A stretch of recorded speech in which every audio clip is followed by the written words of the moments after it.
Hello बच्चों, आइए इस क्वेश्चन को हम लोग देखते हैं। ये क्वेश्चन जो होता है पीरियोडिक टेबल से लिया गया है और ये IIT JAM 2006 में क्वेश्चन पूछा गया है। सबसे पहले आइए इस क्वेश्चन को पढ़ते हैं। इस क्वेश्चन में बोल क्या रहा है, बोला कि the decreasing order of the first ionization energy of the following element. जैसे कुछ हमारे पास एलिमेंट दिए गए हैं, उनका हमको डिक्रीजिंग ऑर्डर में आयोनाइजेशन एनर्जी का क्या बताना है, ऑर्डर बताना है। सबसे पहले एलिमेंट कौन कौन सा दिया गया है, तो हमारे पास दिया गया है हाइड्रोजन दिया गया है, हाइड्रोजन दिया गया है, हीलियम दिया गया है, और कौन सा दिया गया है, बेरिलियम दिया गया है, और कौन सा दिया गया है, बोरॉन दिया गया है। ये चार एलिमेंट हमारे पास दिए गए हैं और इन चारों एलिमेंट पे हमसे क्या बताना है, decreasing order of ionization energy का ऑर्डर बताना है। सबसे पहले हम एक बार बताइए, हाइड्रोजन और हीलियम ये कहाँ पे आते हैं, ये फर्स्ट पीरियड में आते हैं। कहाँ पे आते हैं, फर्स्ट पीरियड में आते हैं। और बेरिलियम और बोरॉन कहाँ पे आते हैं, सेकेंड पीरियड में आते हैं। कहाँ पे आते हैं, सेकेंड पीरियड में।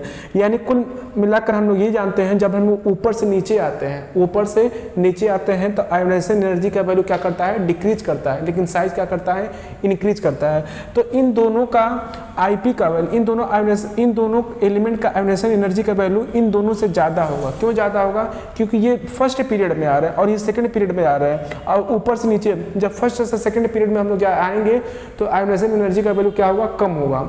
यानी इन दोनों एलिमेंट का आयोनाइजेशन एनर्जी का वैल्यू इससे ज़्यादा होगा। अब इन दोनों में किसका ज़्यादा होगा, तो आइए सबसे पहले इसका हम लोग कन्फिगरेशन लिखते हैं।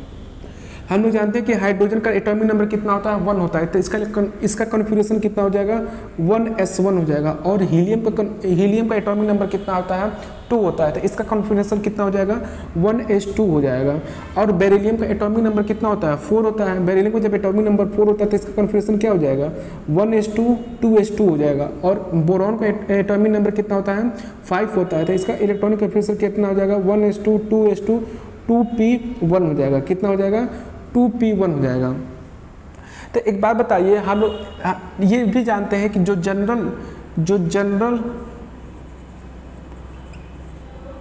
ट्रेंड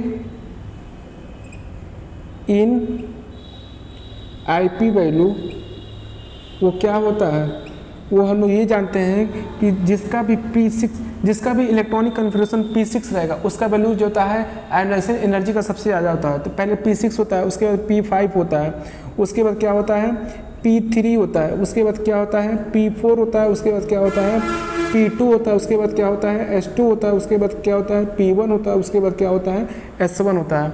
ये हमारा जनरल ट्रेंड होता है जो हमारे इनऑर्गेनिक केमिस्ट्री में आयोनाइजेशन एनर्जी में बहुत ज़्यादा इंपॉर्टेंट है।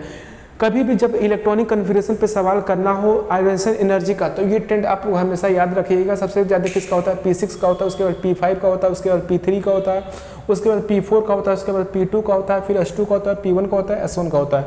नो डाउट इस वाले क्वेश्चन में हाइड्रोजन और हीलियम का जो आयोनाइजेशन, जो हाइड्रोजन एंड हीलियम का जो आयोनाइजेशन एनर्जी का ऑर्डर है ये इन दोनों से ज़्यादा है, बेरिलियम एंड किससे, बोरॉन से ज़्यादा है। लेकिन अब इन दोनों में देखा जाए तो किसका आयोनाइजेशन एनर्जी की वैल्यू ज़्यादा है, तो इन दोनों में देखो आउटर मोस्ट S1 है और इसमें क्या है, S2 है। तो ऑर्डर हम लोग देखें, इसमें S2 का ज़्यादा है, फिर S1 का कम है, यानी S2 किसका है, हीलियम का है। यानी हीलियम का जो आयोनाइजेशन एनर्जी का वैल्यू क्या रहेगा, ज़्यादा रहेगा, किससे, हाइड्रोजन से। बेरिलियम और बोरॉन में देखें तो बेरिलियम में आउटर मोस्ट में कितना है, S2 है, और इसमें कितना है, इसमें 2s2 है, इसमें कितना है, 2p1 है। तो 2s2 का वैल्यू जो होता है आयोनाइजेशन एनर्जी का वैल्यू क्या होता है, ज़्यादा होता है। तो यानी किसका वैल्यू ज़्यादा होगा, किसका वैल्यू ज़्यादा होगा, बेरिलियम का वैल्यू ज़्यादा होगा। किसका वैल्यू ज़्यादा होगा, बेरिलियम का हो गया, और फिर किसका हो जाएगा, बोरॉन का हो जाएगा।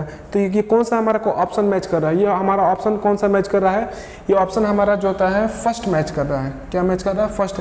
ये थर्ड भी गलत है, सेकेंड भी गलत है, और फोर्थ भी गलत है। फर्स्ट ऑप्शन जो हमारा जो होता है करेक्ट मैच कर रहा है। That is the solution of this question. Thank you.